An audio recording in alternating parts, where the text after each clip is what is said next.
Happy birthday everyone! Ipapakita ko po sa inyo ngayon kung paano i-change ito ha sa platform ng Mr. P.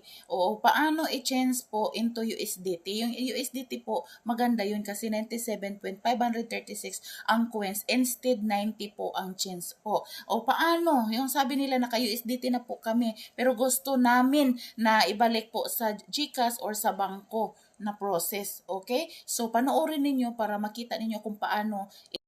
Kasi po, yung iba kasi, nandoon na sila sa USDT.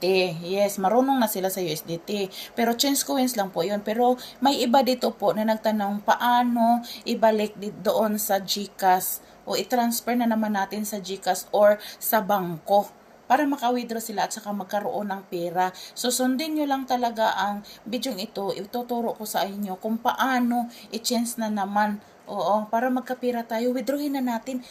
Let's go! So, since nandito na po tayo sa ating platform na sinasabi ko sa inyo na paano magkakita tayo dito, magkaroon tayo ng pira or income, mag-withdraw po tayo. Ganito na po ang nangyari, 124,958 na po yung pera ko. So, pindutin mo si pera, si points mo, tapos nakikita mo yung withdraw. So, i-withdraw natin.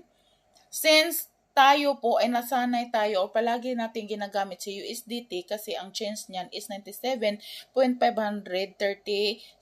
po.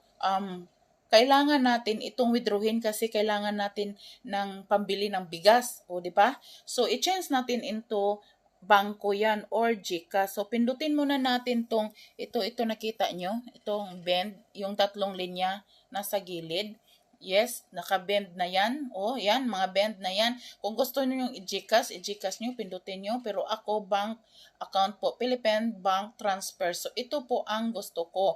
Kasi, ang nasa aking account po ay bangko lang po. Wala akong GCash dito sa Qatar. Since yan na po ang bank account ko, so nakita, i-check nyo muna dito po, banda, kung nandito na ba yung bank account ninyo na number, o di ba? Since nandito na po ang bank account number ko po, punta na tayo, pindutin na natin si withdraw now.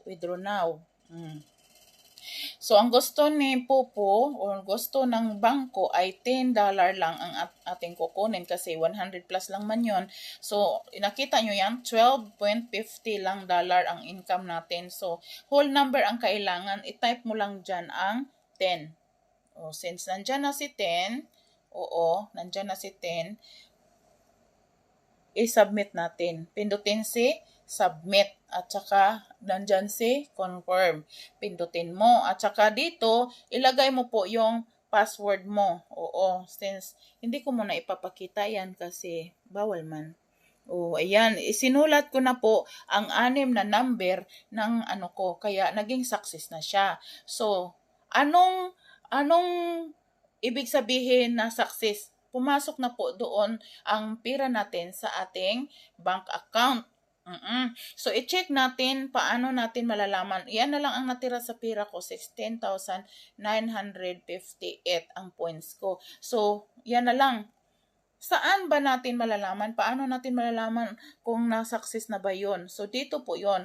Kasi magpapadala po si Mr. P or ang bangko ng notice, arrival notice. So, pindutin natin kung nandyan na ba. Ayan. So, you have initiated the withdrawal request and system reviewing. So, $10 po ang umabot ng pera ko. Ayan, ang wini-withdraw ko. So, yan na po. Papasok na po yan. Kung sa GCash nyo po, mayroon ding notice. At saka sa bangko ko, mayroon ding notice. Diba?